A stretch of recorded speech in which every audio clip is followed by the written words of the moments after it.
What's going on, everybody? It's your boy, the Credit Dude, here with another segment of just bringing you great credit education so that way you could understand truly how to take your credit score to that 850 mark. So today I want to talk to you about how credit scores work and why they ultimately are very, very important. You know, the credit score is a 3-digit number that follows us, unfortunately, for the rest of our lives. It's a 3-digit number that sometimes we're not taught about it in school, we're not taught about it growing up, and we really only find out about it until we apply for something and we get denied. Credit isn't just about borrowing money. It's not about how much money you make. It's not about how much money you have in your bank account. It's all about what you're doing with your credit cards, with what you're not doing with your credit cards, and also, are you paying medical bills? Are you leaving collections on your credit report? Or are you just saying, you know what, I'm not paying anything when it comes to my credit cards, and then you wonder why you have a low credit score or you can't get approved for stuff. And this is what I want you to understand, is that once you master the concept of how a high credit score can open up opportunities for you, not just with a mortgage and an auto loan, and not just with a credit card, but you can take your credit and pass on the great tactics that you have to your kids and your grandkids, and you can just build generational credit for years to come, okay? Your credit score and your credit report, honestly, is just like your adult report card. It's also your financial reputation. You're judged on if you have a low credit score, if you have collections, and unfortunately, it's just the way it is. Lenders are not gonna wanna lend you money or allow you to borrow money to buy things or invest in things if you're constantly late or if you constantly have a track record of just having bad credit or poor credit. So today, I do want to cover a few things to help you navigate the waters of the credit world so that way you can get approved for good interest rates. You can save money. I mean, having a good credit score is going to be the difference of you paying an extra $100,000 to $200,000 of interest on a mortgage. It's kind of crazy when you think about it. You and your neighbor might be living next to each other, but you might be paying $200,000 to $300,000 more of interest on your mortgage because you had a lower credit score when you got approved for the mortgage. And listen, just because you get approved doesn't mean that it's the best thing in the world. Because if you get approved for a mortgage at a 600, but somebody got approved for a mortgage at a 720, who do you think is paying more interest? And who do you think is able to save money and take that money and invest it elsewhere? All right, that's what I want you to understand, is bad credit is one of those things that just makes everything more expensive. I mean, you know, yes, you're getting approved for a car, but your auto interest rate is 18%, where the other person is now getting approved for 2 to 3%. You're saving on auto insurance. You're saving on your car payment. God forbid you need work done on your car. You get approved for a credit card. Now you're spending a lot of money, or you might not even get approved for a credit card if a tire blows out or if the engine goes and you didn't get the proper warranty, okay? So I'm telling you, bad credit is expensive. It sucks. I've been there. And I know what it's like to have that cloud of having negative credit and a low credit score on weighing heavily on your back. It's not fun. So landlords can check your credit if you're trying to get an apartment. Employers, they don't know your credit score, but they know what's on your credit report, but they're not going to see your credit score, okay? And credit is not just about money, okay? It's not just about, oh, I have a $1,000 credit card, let me just max it out. It's about responsibility. It's about, what are you doing with the money that's being lent to you? Are you being responsible? Are you holding yourself accountable? And are you doing the things needed in order to say to the next bank, all right, this bank lent me $1,000, I paid them. Now, can you lend me $500? Because if you borrowed $200 or a $300 credit card and you didn't pay that back, how can you expect American Express, Chase, Discover, Best Egg, Lending Tree, how can you expect a mortgage to trust you if you weren't able to handle a low limit credit card, or you weren't able to handle a low payment? So let's go ahead and dive into the 5 key factors of how your credit score is calculated, why it's important, and how to truly master this game. So let's go ahead into the first thing that affects your credit scores. Credit scores range from 300 to 850. So there's 550 points that are pretty much affected by 5 categories. That first category is payment history. How are you paying your bills on time? How are you paying your bills? Are you paying them on time? Are you late? The great thing about this is you only reported late when you're 30 days late. So when you really think about it, I mean, come on, let's just be honest. They're giving you a 30-day grace period to pay your bills. So that means you can pay 5 days late, 10 days late, 20 days late. The minute you're 30 days late, you're screwed. Unfortunately, they're going to report you late.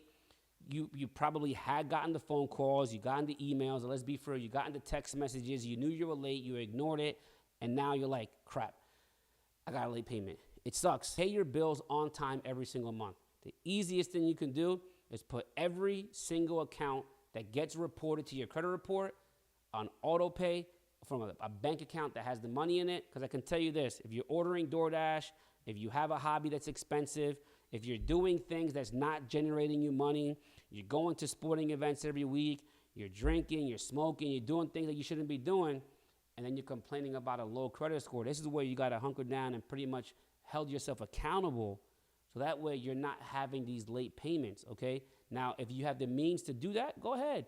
But just you got to make sure you prioritize your credit, because one late payment can drop your credit score easily 100 points, depending if that's your only credit card. If you have multiple credit cards and you're late on 2 or 3 credit cards, forget about it. Your score is going to tank, especially if it's maxed out. All right, so just make sure that you know in this category, it is 35% of your credit score, okay, which is 192.5 points. So remember that 550 points I was telling you about? This category affects it the most. Just make sure you're paying on time, and it does take into account how many late payments you have and how many total late payments you have across the board with other accounts, okay? So just make sure you put everything on auto pay and you'll be in a good position. The second category is credit utilization. Credit utilization is pretty much the credit limits you have in relation to the ratio that's on those cards, okay? So let's say you have a $2,000 credit card and you have a $1,000 balance on it. You're at 50% utilization for that one credit card. That is gonna affect 30% of your credit score, which is 165 points. Very, very important, because you might be paying your bills on time and everything else is good, but if you're maxing out your credit cards constantly every single month, you're gonna drop your credit score drastically. That can easily bring you from a 700 all the way to a mid 500 credit score. So just be careful. So make sure that if you're spending your credit cards and you're using the available credit on your credit cards, that you know mentally, crap, my credit score is going to drop. What are you doing to pay down that debt? What are you doing to get out of that negative hole that you're in? Don't keep spending money, and don't just ignore it. Still keep everything on auto pay. And even though you might not be able to pay everything off this month, come back to it, put a plan, do some side hustles, Uber, DoorDash, Lyft, Grubhub, whatever you got to do. Rent your car on Turo, get a second job, a third job. Okay, because once you master and you harness the power of keeping your credit card balances low, it's endless, because now when you do go apply for credit cards or anything else, you have no late payments, low balance, and you'll be good to go. All right, keeping your credit cards, at around 10 to 30% is ideal. If you can pay it off completely, go right ahead. But just try to always treat your credit cards as the money you have in the bank. So if you have $1,000 in the bank, you know that you can spend $1,000 on your credit card. If you only have $500 in the bank and you have a $1,000 credit card, treat it as if you have a $500 limit credit card. Use that $500 and pay it off right away with the money that's in your bank account, okay? The third category is length of credit history or time in file. This is 15% of your credit score, roughly about 82.5 points. So the longer that you build credit and the older accounts that you have on your credit report, this is gonna help it, okay? So a lot of people try to buy authorized user trade lines from people that they don't know. Stay away from that. It's a little bit of a gray area. I don't promote it. I don't advocate of you buying trade lines from people you don't know, because you don't know them. You don't really know the person. So you wanna make sure you go to like a spouse, a friend, a family member, a cousin, a roommate, somebody that knows you, and ask them to add you as an authorized user on 1 or 2 of their credit cards to boost your credit score up. This works great if you're just 18, you're going to college. Let's say if your spouse has the income, or if you don't have any credit cards at all, have your spouse add you as an authorized user. You can add your kids, you can help them build credit, and they'll be able to benefit from that credit card, or you'll be able to benefit from that credit card as well from the person adding you. Also, make sure that if you close anything, that this affects this category as well, because this does take into consideration not only the length of your credit history, but also the average age of open accounts. So if you're closing all your accounts, or if you're paying everything off and it's getting closed, that can also help it as well. So make sure you try to keep your credit score high as possible by keeping as many accounts open as possible when it comes to credit cards. I know that you got, your auto loan and your mortgage has to get paid off eventually. So before your auto loan gets paid off and before your mortgage gets paid off, ask for a credit limit increase from 1 or 2 year credit cards to offset that drop that's going to happen with you closing that card. The last two are my favorite. All right, very simple, but a lot of people try to complicate it. The fourth one is credit mix. This is 10% of your credit score, which is about 55 points. Very simple, very easy. As long as you have a mortgage, an auto loan, and a credit card, you will gain all 55 points in this category. And just know that if you only have one, you gain a third of it. If you have two of these, you gain 2/3 of it. And of course, if you have all three, you gain all 55 points. Now, if you have 2 auto loans, it doesn't mean you're going to get double the points. If you have 3 credit cards, it doesn't mean you're going to get triple the points. Once you check the box once, that's it. So if you have 3 mortgages, it's not going to give you all 55 points. It's once you check the box in each category, you're good to go. Now, don't just get a car for the sake of it to boost these points. Just get a car, make sure it's either going to be for your everyday use or as an investment.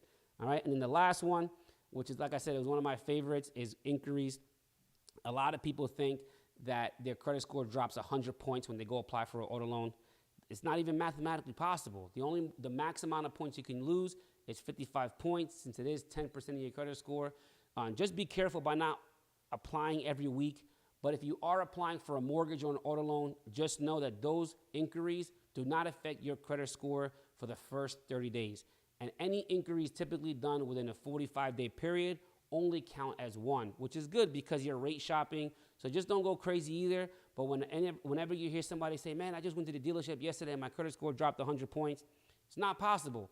It dropped because of something else and not because of the inquiries, okay? So just keep your inquiries at a minimum. The average inquiry is about 7 a year, which is about 1 every 2 months. Apply when needed. Keep your credit card balances low. Keep your payments on time. Have someone add you as authorized user. Apply strategically. And this is the cheat code to having an 800 credit score or even a 750, which is where you want to be at, okay? So remember, guys, a high credit score will allow you to borrow money at a very, very cheap rate. If you have bad credit, it's going to get expensive. So if you need any help fixing your credit, make sure you do everything either on your own, or you can always hire Got Credit to help you out. You can go to gotcredit.com or just drop some questions below, and I would love to help you out in understanding the true power of how credit score works. All right, guys? So make sure you subscribe to my YouTube channel, you hit that notification bell, and I'll see you guys on the next one. Peace.